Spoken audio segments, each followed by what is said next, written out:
हमारे कृष्ण बंधु भी दिखाई दे रहे हैं, जो नामधारी संप्रदाय के दिखाई दे रहे हैं, इनकी पगड़ी से पता चल जाता है।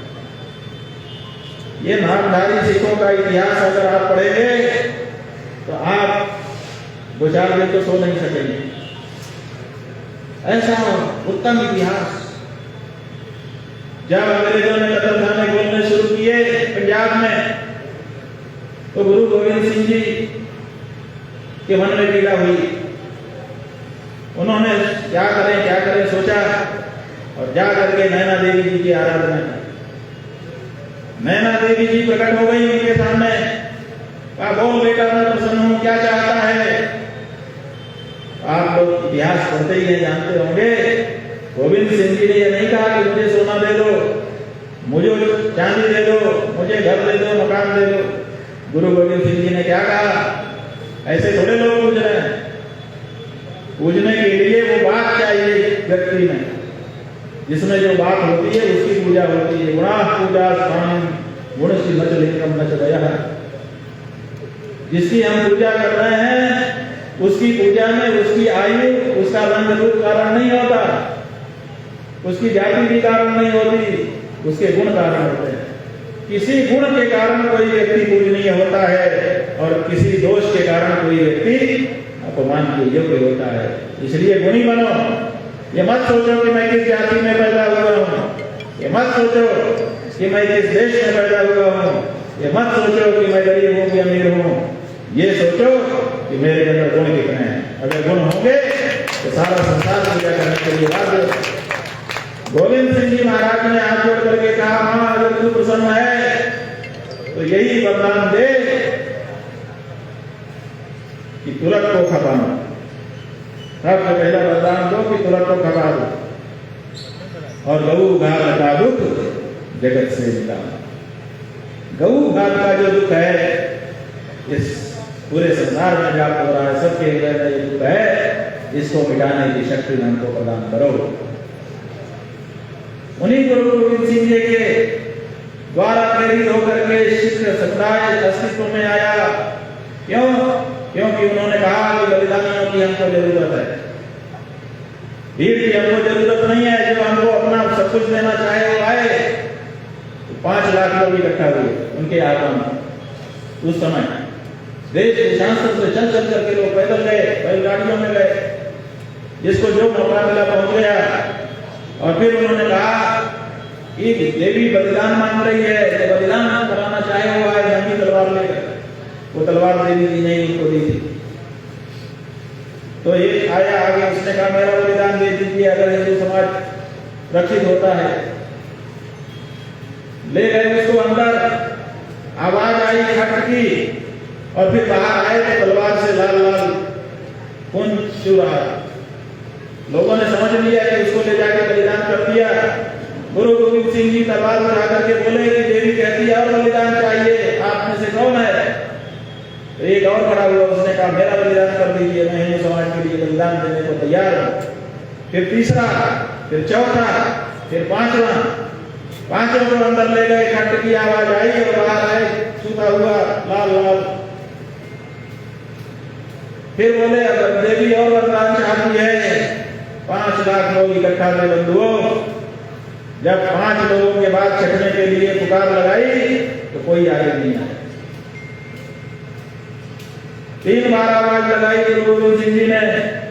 जब कोई नहीं आया तो उन्होंने कहा कोई बात नहीं है, मेरे लिए 5 काफी हैं। इन्हीं 5 से मैं हिंदू समाज की रक्षा कर लूंगा। यही 5 मुझको प्यारे हैं।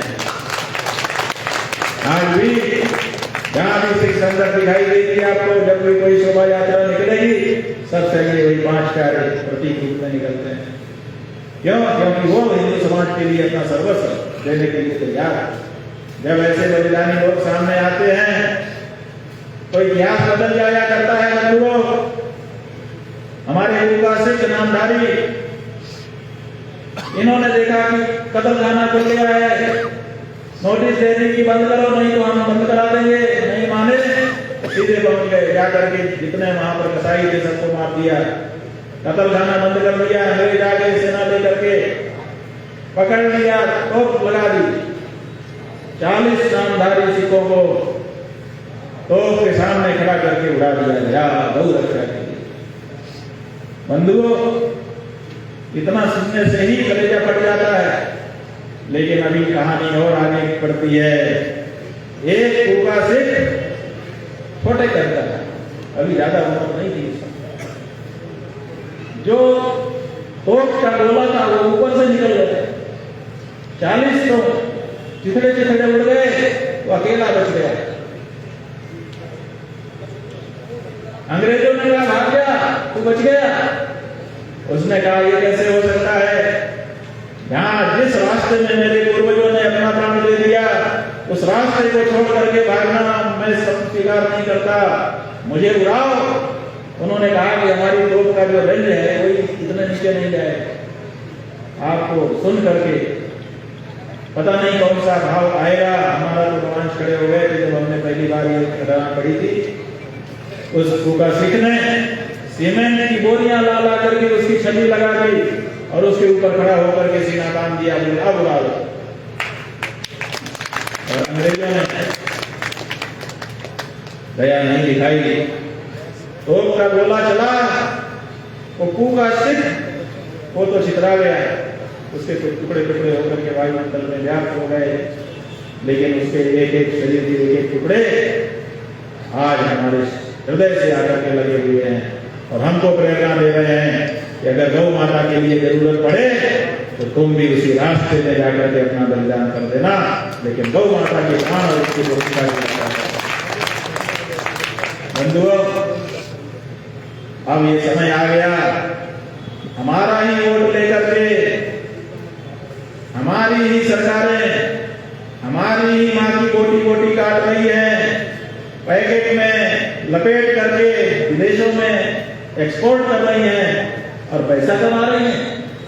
ये माई ना हुई कमाई हो गई। ये माई से कमाई का धंधा ये सनातन धर्म में नहीं होता है। यहाँ माई पूजा का सेवा का विषय है, यहाँ माई कमाई का विषय कभी नहीं होती। इसलिए ये एक्सपोर्ट बंद होना चाहिए।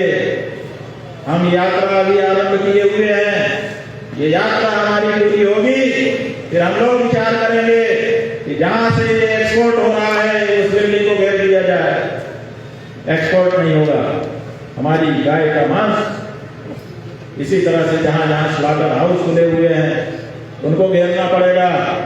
और अगर सरकारें नहीं मानती हैं तो आपको अपने वोट पर अंकुश लगाना पड़ेगा। ये कहना पड़ेगा कि करे जो गौ माता पर चोट ऐसे दे हम उसको वोट, नहीं तो हमारा वोट तुमको नहीं मिल सकता।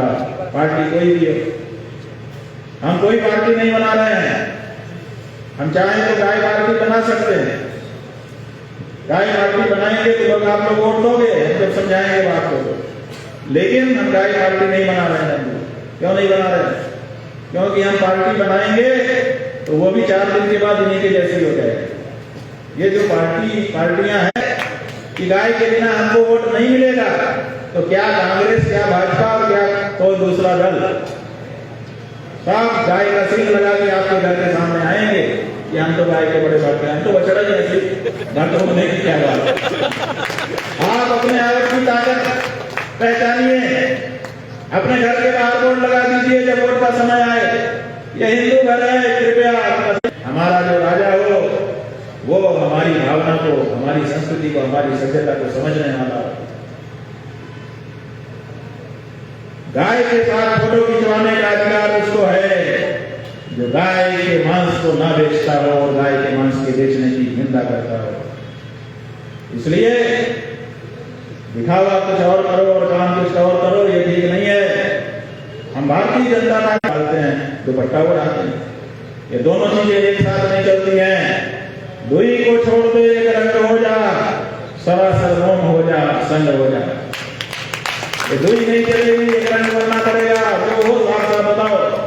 और इसी तरह से बाकी पार्टियों को भी बताना पड़ेगा।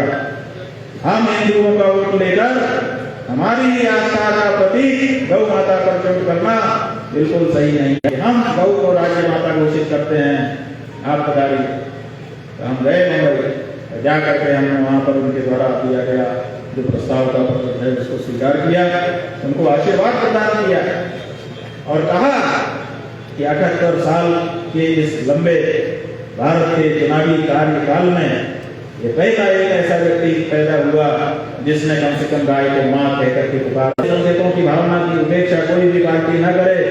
इस समय की जो वर्तमान यहाँ पर सरकार है और जो अभी थोड़े दिन के बाद चुनाव होकर के बनने वाली सरकार की संभावनाएं हैं, उन दोनों से हम कहना चाहते हैं, जो पक्ष में है विपक्ष में है, जहां भी है, जो भी राजनेता है, हर राजनेता से कहना चाहते हैं आपके माध्यम से कि आप देर मत करिए, तत्काल गांव भर के लोग इकट्ठा होकर के कहते हैं गाय हमारी ग्राम माता है, जिला के लोग इकट्ठा होकर के कहते हैं गाय जिला माता है, प्रदेश के लोग इकट्ठा होकर के कहते हैं गाय प्रदेश माता है, तो भारत के लोगों को कहना ही पड़ेगा, भारत की सरकार को, कि भारत की राष्ट्र माता गौ है। तो इसलिए सबसे पहले अपने से शुरुआत करनी चाहिए। यहाँ पर कौन है जो ज्यादा महत्वपूर्ण होती है और वो रिश्ता मरते दम तक निभाया जाता है। इसलिए गाय का जो सम्मान है, उस सम्मान की रक्षा के लिए मैं जो बन पड़ेगा सब करूंगा और विशेष करके उसी पार्टी या प्रत्याशी को वोट करूंगा जो घोषणा पूर्वक शपथ पूर्वक पहले ही घोषित कर देगा कि जीतने के बाद मैं गाय के प्राण और प्रतिष्ठा की रक्षा करने का काम करूंगा। छाया में आ जाओ, लेकिन ये तो डटे हुए थे। लेकिन हमने देखा कि चमत्कार हुआ। चमत्कार क्या हुआ? ये तो धूप में ही बैठ गए, लेकिन सूरज भगवान से बादलों से नहीं रहा गया। सूरज भगवान ने इधर जाकर के इनके ऊपर छाया की ताकि हमारे गौ भक्त परेशान न हो। इसी तरह से बंधुओं